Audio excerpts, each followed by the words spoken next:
క్రీస్తు యేసునందు సద్భక్తితో బ్రతుకనుద్దేశించి వారందరూ హింస పొందుదురు. ఒకనాటి ప్రవక్తలు మొదలుకొని నిన్నటి అపోస్తలుల వరకు జరిగినదే. నేటి క్రైస్తవ్యంపై జరుగుతున్నది అదే, జరగవలసింది కూడా అదే.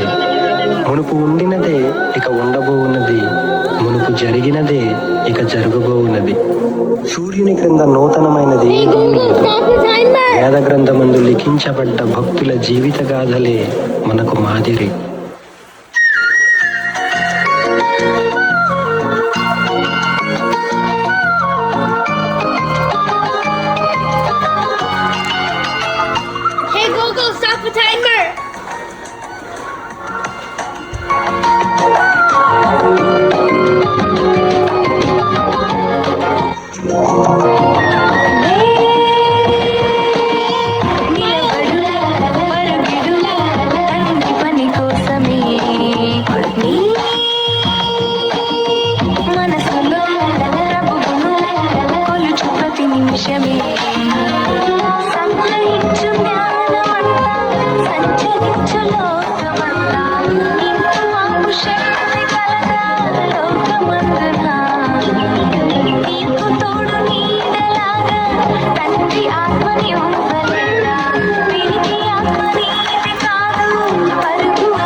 కన్న బిడ్డలంతా విడిచిపెట్టి వెళ్ళిపోతే ఒంటరైన తల్లి మరియా నేటి స్త్రీకి మారి ఇలను సౌఖ్యమెంత ఉన్నా పెంటతోటి పోల్చుకున్నా పరమత్యాగి పౌలు గారి తెగువ మనకు మాదిరి.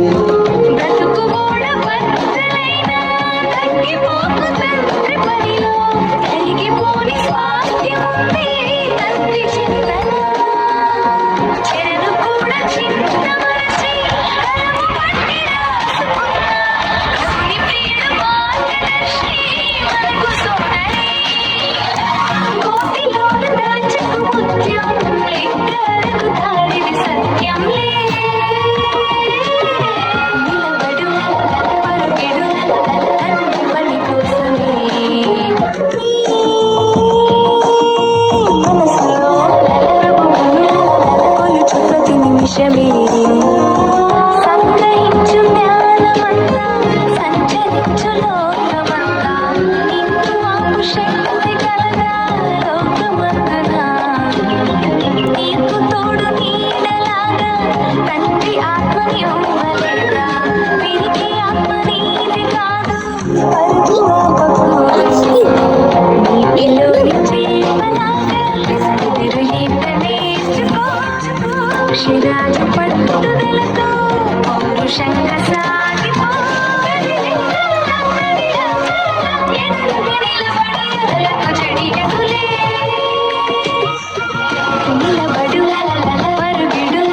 నిమిషమే